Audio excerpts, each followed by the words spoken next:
Good afternoon. Good to see all of you.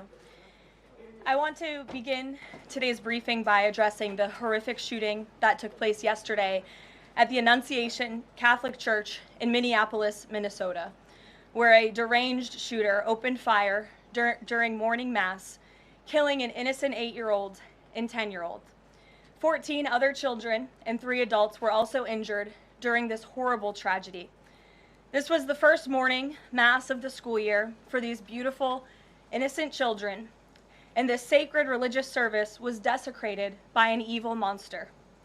We are all eternally grateful to the heroic law enforcement officers and first responders whose courage and swift response aided all of those impacted by this horrible tragedy. As Director Kash Patel confirmed yesterday, the FBI is currently investigating this shooting as an act of domestic terrorism and a hate crime targeting Catholics. President Trump signed a proclamation yesterday following his call with the governor of Minnesota, Tim Walz, acknowledging the victims and their families and directing flags to be flown at half-mast. President Trump and the First Lady encouraged the entire nation to join all of us in praying for the victims and their families as they face unimaginable grief and loss. The White House and the FBI will continue to provide further updates as they become available. I also have a quick scheduling announcement for you today. The President will travel to New York City on September 22nd to address the United Nations General Assembly on Tuesday, September 23rd. On another matter, as Americans make their Labor Day weekend travel plans, they will be able to enjoy 5-year low gas prices thanks to President Trump fully unleashing American energy dominance. President Trump ended Joe Biden's Green New Scam policies and is delivering on his promise to make America affordable again. These savings at the pump are giving everyday American families more room in their budgets at the end of each month, which is the exact opposite of what we saw under the previous administration. And as we commemorate Labor Day this year, we finally have a president who fights and delivers for the American worker every single day. President Trump believes that American workers are the heart and soul of our economy and our national identity, which is why he's championed an agenda that puts them first always. For decades, the hardworking men and women of our country who built the greatest nation in world history were sold out by selfish, greedy, short-sighted globalists who put our country on a path to economic and cultural ruin. They hollowed out our factories and towns and betrayed the American working class by shipping jobs overseas and importing millions of low-wage migrants to replace American workers. Under President Trump, this national disgrace is over. American workers are, once again, being put at the center of national trade policy, and the dignity of American labor is being defended. As a result, President Trump has already brought in nearly $10 trillion in new private and foreign investments so that the top businesses in the world can create high-paying jobs in America and hire American workers to fill them. In fact, since President Trump took office, the economy has added more than 500,000 new jobs to the workforce. In a stark reversal from the Biden administration, all of that job creation has been driven by private sector growth, and all employment gains have gone to native-born Americans. Wages for blue-collar workers are now rising at the fastest rate in the past 60 years. And the average American worker has already seen a $500 wage increase this year alone.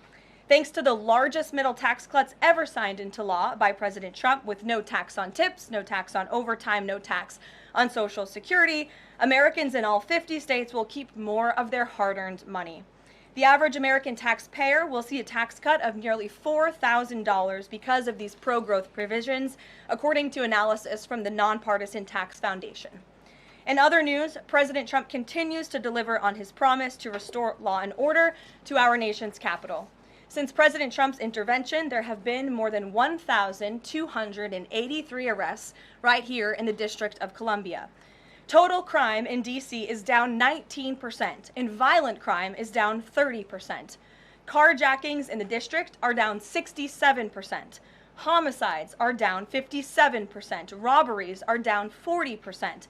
Motor vehicle thefts are down 32%. And assaults with dangerous weapons are down 23%. And property crime is down 18%. These numbers prove the president's bold actions to make D.C. safe and beautiful again are working, just like he said they would. And that's why on Monday, the president took additional action to sign an executive order taking steps to ensure that cashless bail in Washington, D.C. is eliminated. For too long, D.C.'s reckless cashless bail policies have allowed dangerous criminals to be quickly released, which endangers everyone who lives in and visits our wonderful capital. No cash bail has also foolishly forced law enforcement to repeatedly arrest the same offenders over and over again, only for them to be released back into our nation's capital. This is the definition of insanity, and the president is seeking to end it. He also signed a separate executive order addressing the crime emergency in D.C. by instructing the National Park Service to hire additional United States Park Police officers to support public safety, and directing the U.S. Attorney's Office for D.C. to hire additional prosecutors to focus solely on violent and property crimes. So while liberal Democrats across the country continue to double down on their failed soft on crime approach, the American people, including local D.C. leadership, business owners, and residents, are rallying behind President Trump's crime crackdown. According to new polling, 81% of Americans say crime is a major problem in large cities across the country. And a clear majority of Americans believe the president's actions are justified and necessary to reduce crime in these cities. Indu Bhatia, who runs a liquor store a half mile from the White House here just down the street, is one of those Americans who are grateful for President Trump's public safety push. Indu recently told the New York Post that her store was robbed so many times that they had to spend exorbitant sums of money on security, jeopardizing her family's financial future. But thanks to President Trump's strong action, Indu said, quote, "All of my employees, including me, we feel much safer, and even our customers feel really happy when they walk into our store." And just yesterday, Washington, D.C. Mayor Muriel Bowser credited President Trump for surging federal law enforcement personnel and said neighborhoods, quote, "feel and are much safer." We thank Mayor Bowser for her cooperation and her willingness to help us make D.C. safe and beautiful. This entire effort has vindicated what President Trump and law and order advocates have been saying for years, and this is our message to Americans in Democrat-run cities nationwide. Decline is a choice. You don't have to live in constant fear of being robbed, raped, or murdered. Your leaders are lying to you, and they have been failing you for decades. The President Trump approach of upholding law and order by letting our brave men and women in blue actually do their jobs to aggressively fight crime works. In just a few weeks, President Trump has done more for D.C. residents than Democrats did in 50 years. And this can be replicated in other crime-ridden cities across the nation. As President Trump has said, all of these elected officials in charge have to do is pick up the phone and ask for the president and the federal government's help. President Trump doesn't care if they are a Republican or a Democrat leader. He wants Americans to be safe and for every law-abiding American citizen across the country to be able to thrive in their city and in their community. With that, I'll take questions. Here in our new media seat today, we have social media influencer, content creator, Brandon Tatum. Brandon, thank you so much for joining us today. Why don't you kick us off? Caroline, thank you so much for having me. I really appreciate it. And on behalf of everybody that follow me, the millions of people that follow me, I want to say thank you for making the sacrifice and dealing with some of the most disingenuous people on planet Earth at times. I have two questions. The first question is associated with the shooting that occurred the other day. And I want to ask the question of, we know that it's not a gun thing. Any rational person knows it's not a gun thing. We know it's a mental health issue.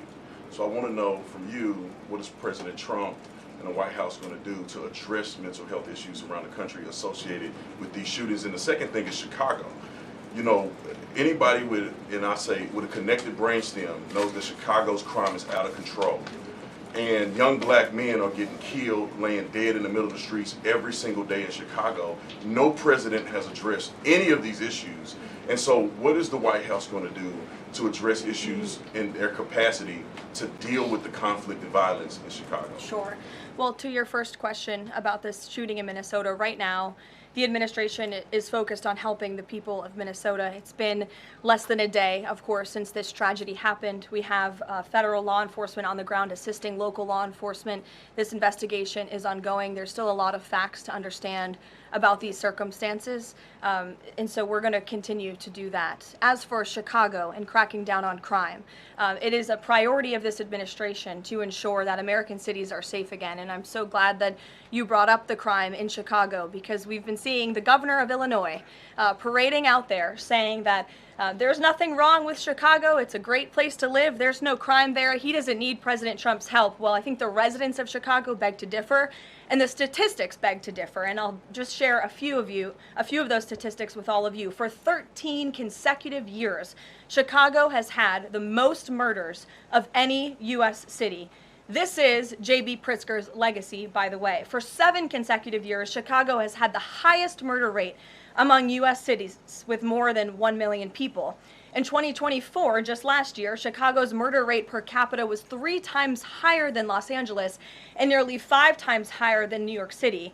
That's more than double the murder rate in Islamabad and nearly 15 times more than Delhi. Out of Chicago's 147,899 reported crimes this year, that's how many crimes have been reported in Chicago since January 1st.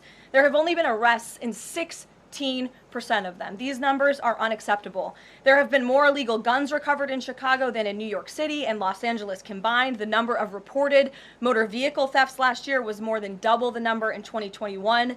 And Chicago has also, just like DC, come under scrutiny over discrepancies in its homicide data reporting. So as bad as these numbers are, perhaps they are even worse. And this is Governor Pritzker's legacy. He should put politics aside. He should pick up the phone and call this president, who would be more than happy to do right by law-abiding American residents in the city of Chicago, and we hope that he will.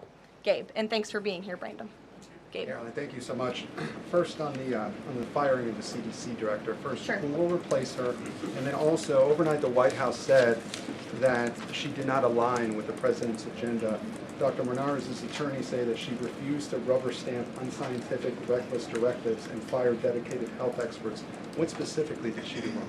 Look, what I will say about this individual is that her lawyer's statement made it abundantly clear themselves that she was not aligned with the president's mission to make America healthy again. And the secretary asked her to resign. She said she would, and then she said she wouldn't, so the president fired her, which he has every right to do.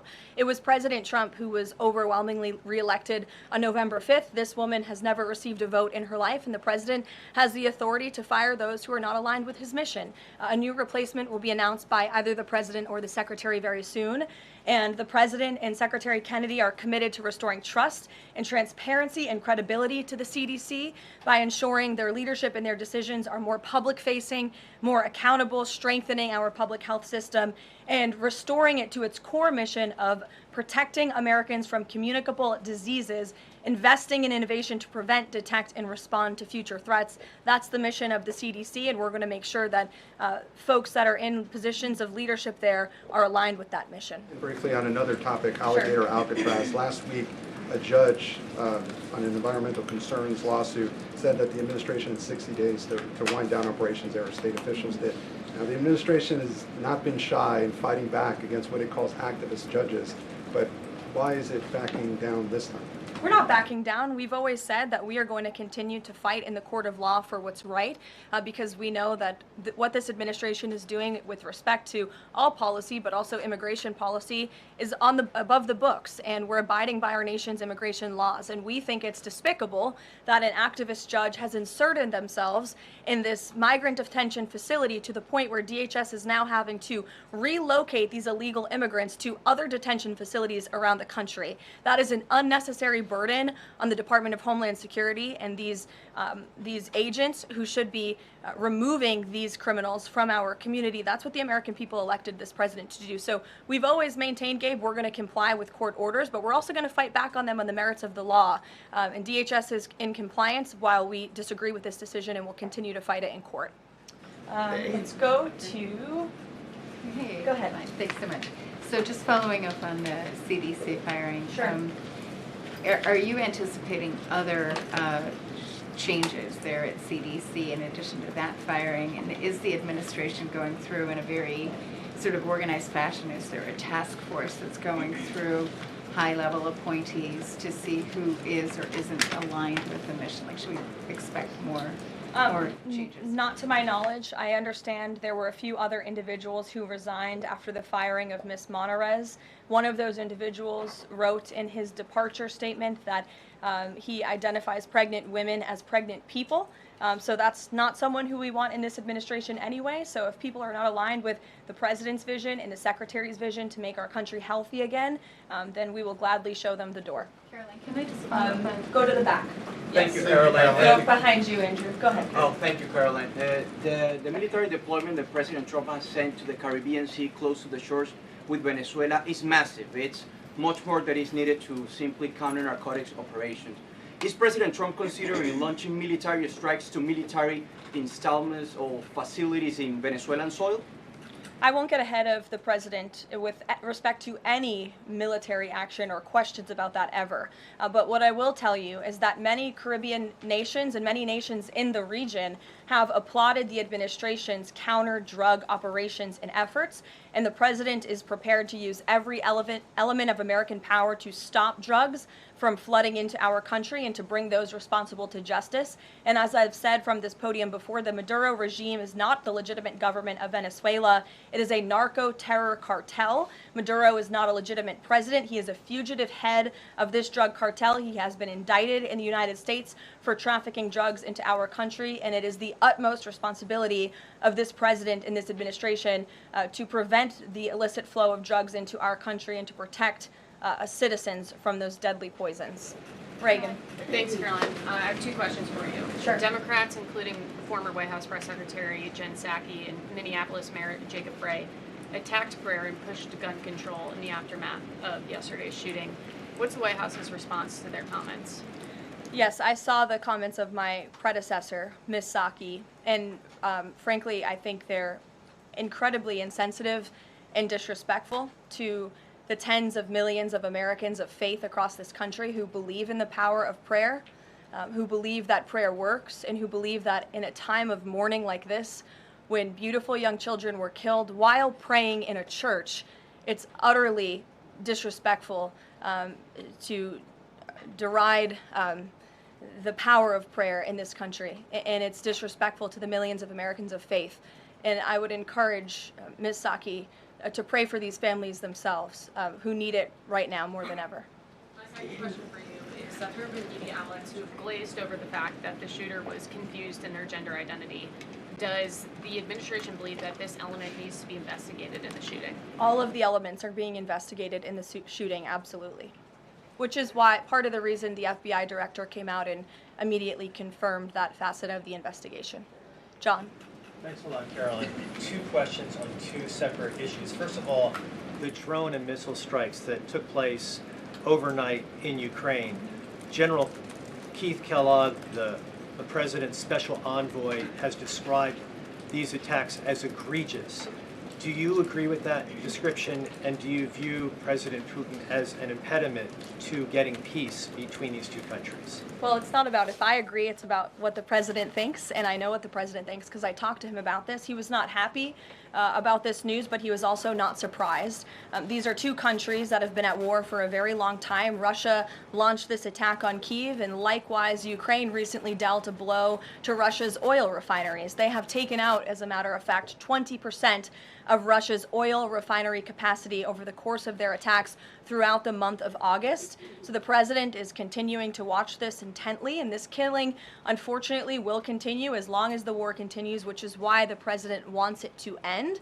And that's why he's worked harder than anyone to end this war, which would have never started if he were president. But perhaps both sides of this war are not ready to end it themselves. The president wants it to end, but the leaders of these two countries need it to end and want it to end, must want it to end as well. And I think the president will make some additional statements on this later. My second question has to do with Carrie. I just had one more, if I may. It has to do with the president's intention to remove Lisa Cook as a member of the Federal Reserve Board. He is going or acting upon allegations that have been made by Trump administration official Bill Pulte. These are just allegations. She hasn't been convicted yet of any crime. Is the administration opposed to allowing Ms. Cook to have due process, to challenge what has been alleged against her? I believe she is challenging it. I believe she just filed a lawsuit today, and Mr. Pulte has deferred those allegations over to the Department of Justice to investigate them. What I will say is that you had these mortgage receipts very clearly shown to the president, and he has the cause that he needs to fire this individual. He laid it out in the letter that he provided to her and to the public as well. And so we'll continue to fight this battle. Carrie. Hi, Caroline. So the president just announced that he wants to have a convention right before the midterms next year. The DNC has countered that they too want to have a convention right before the midterms as well.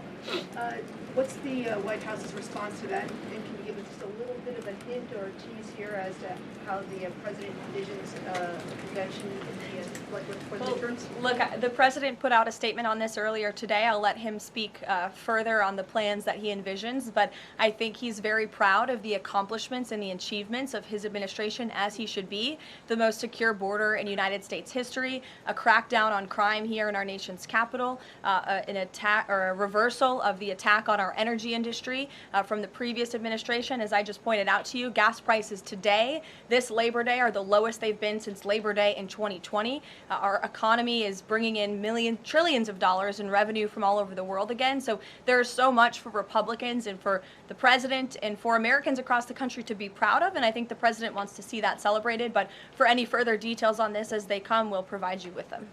Iris. Thank you, Caroline. 2 questions on the shooting. What's the administration's message to some concerned parents across the country who might be now worried about their kids' safety in light of the latest incident? We completely and totally understand the concerns of parents across the country. This tragedy it's heartbreaking. As a parent myself, there are no words to describe just the heartbreak that these families must be enduring, which is why the president and the first lady have encouraged everyone to continue to pray for these families and these victims. And it's why this administration is focused on removing public safety threats from our communities. And in fact, I can share with all of you that last night in Washington, D.C., when arrests were being made, there was an arrest of a juvenile right here in D.C. in Ward 7 for threats to kidnap and injure, receiving stolen property, possession of a large capacity feeding device, unlawful possession of firearms and ammunition. A search warrant was executed, 7 firearms were recovered, and the juvenile was arrested after an investigation was initiated based on social media posts allegedly threatening violence towards a school. So this was a juvenile who was a risk to not just himself, but the community here in Washington, and he was removed from the community last night because of the law enforcement efforts of this administration. And I would also point to the statement of our wonderful First Lady that she released yesterday. She wrote, "The tragic mass killing in Minnesota illuminates the need for preemptive intervention in identifying school shooters. Early warning signs are often evident, with many individuals exhibiting concerning behaviors and making violent threats online prior to their actions. We encourage all Americans, as the old saying goes, if you see something, say something. If you see warning signs or threats, report it to law enforcement. This administration, federal law enforcement, will take those reports and those threats seriously. They will be treated as a law enforcement emergency, and we will act accordingly." And on the First Lady's statement, would the administration consider ramping up resources on these fronts to parents and schools across the country to help them look into these signs and prevent more tragedies? It's a very fair question, Iris. As for any potential future policy decisions or funding questions, it's just been over 24 hours since this tragedy occurred. Right now we're focused on the FBI and their investigation and uncovering all the facts, and we'll leave those very important policy discussions to another day. Thank you, Caroline. Go ahead. Megan. I had a question about the Lisa Cook lawsuit that you mentioned. Does the president plan to wait until that lawsuit is resolved to appoint her replacement? I will leave that to the president to make that decision in that announcement himself. Brian. Thank you, Caroline. 2 questions. Bouncing off the CDC, situation at CDC, I'm curious if administration officials are pushing back on the president's agenda, privately, publicly, however, should they fear to lose their jobs going forward? Look, I think if you're doing your job well, and if you are executing on the vision and the promises that the president made to the public who elected him back to this office, then you should have no fear about your job. Just do your job. That's what this president wants to see.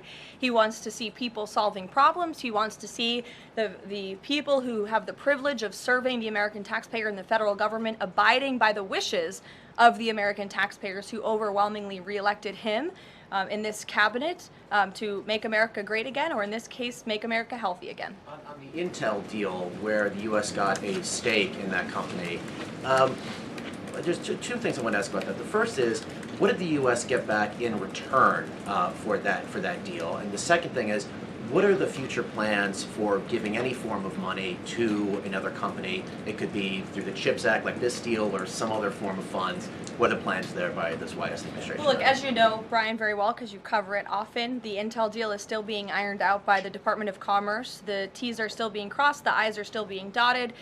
It's very much still under discussion. But the president's thinking, I can share with you, is certainly to ensure that the United States government is making our country wealthy again and is benefiting from some of these deals. And it's a creative solution. I know it's outside the box thinking, which is uncommon in this city, but it's something that he proposed and something that the Secretary of Commerce is working on putting into action.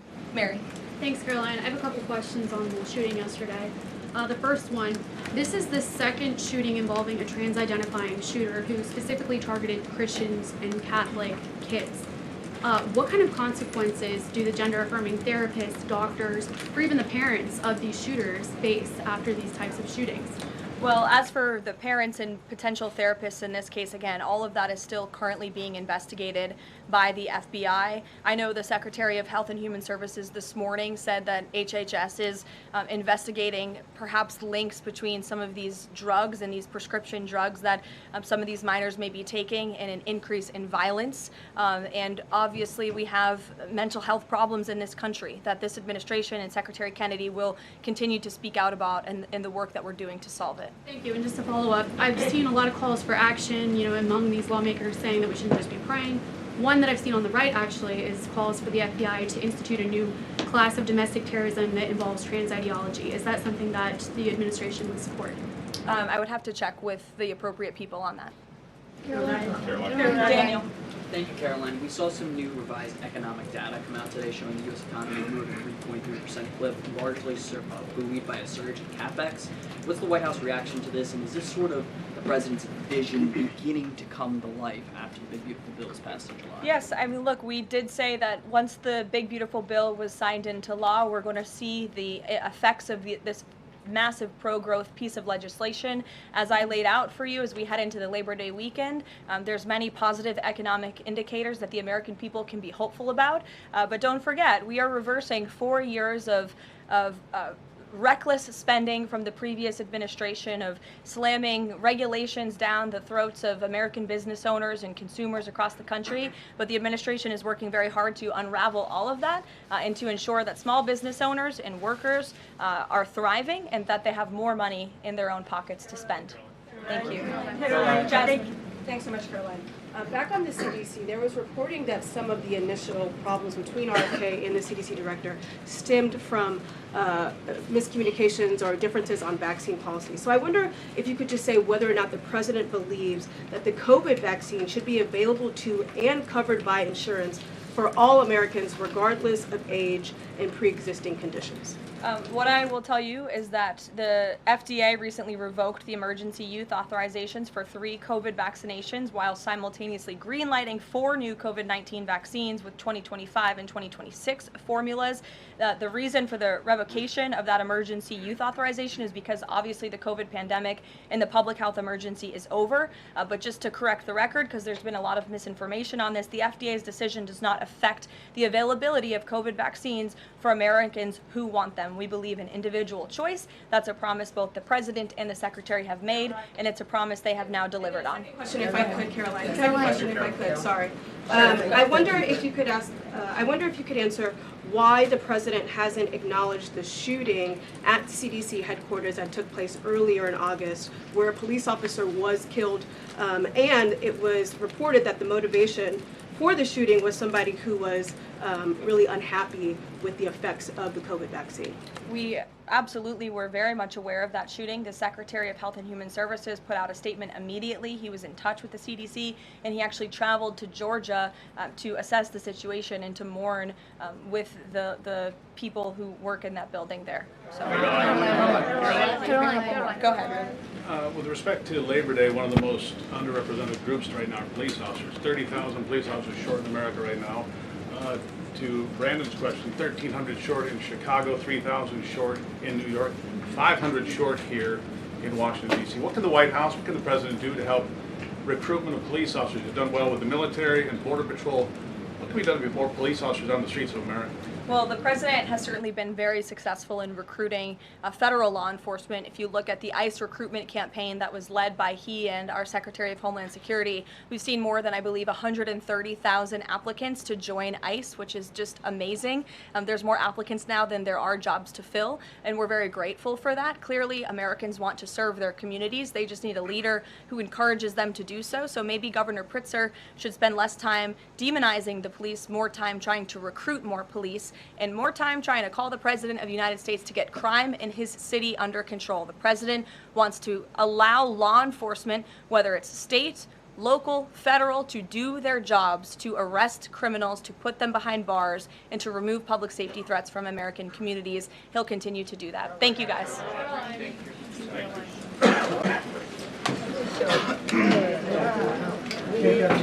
How many